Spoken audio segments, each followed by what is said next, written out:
महाभारत भक्तों, आज महाभारत में आपको राज्य शासन के कुछ साधनों का वर्णन के बारे में बताऊंगा। इसको सुनिए।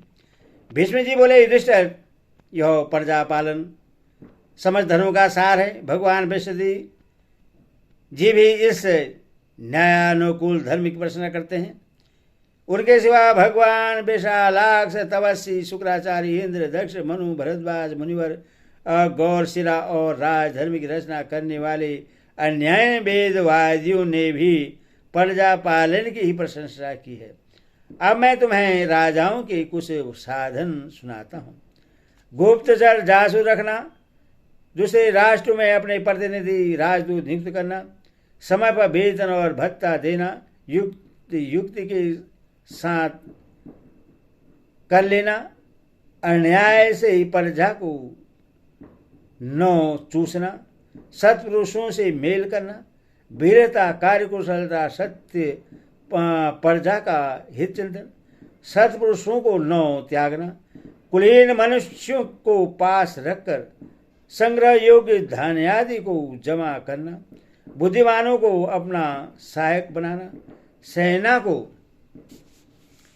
उत्साहित करना, प्रजा की स्वयं देखभाल करना, काम करने में कष्ट का अनुभव न करना, कोष की वृद्धि करना, स्वयं नगर की रक्षा का पूरा प्रबंध करना, इस विषय में दूसरों के विश्वास पर न रहना, पूर्ववासियों ने कोई गुट बना लिया हो तो उसमें फूट डलवा देना, शत्रु मित्र और मध्यस्थों पर यथोचित दृष्टि रखना, सेवकों में गुटबंदी न होने देना, अपने आप नगर का निरीक्षण करना, नीति धर्म का पालन करना तथा दुष्टों को देश से बाहर निकाल देना, ये सब बातें राजधर्म के मूल हैं।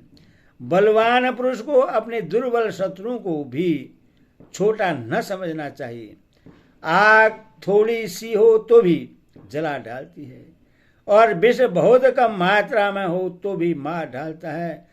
जो राजा क्रूर होते हैं वे अपने विशाल राज्य को काबू में नहीं रख सकते और जो बहुत कोमल प्रकृति के होते हैं वे इस उच्च पद का भार नहीं संभाल सकते। इसीलिए राजा में क्रूरता और कोमलता दोनों ही का मेल रहना चाहिए।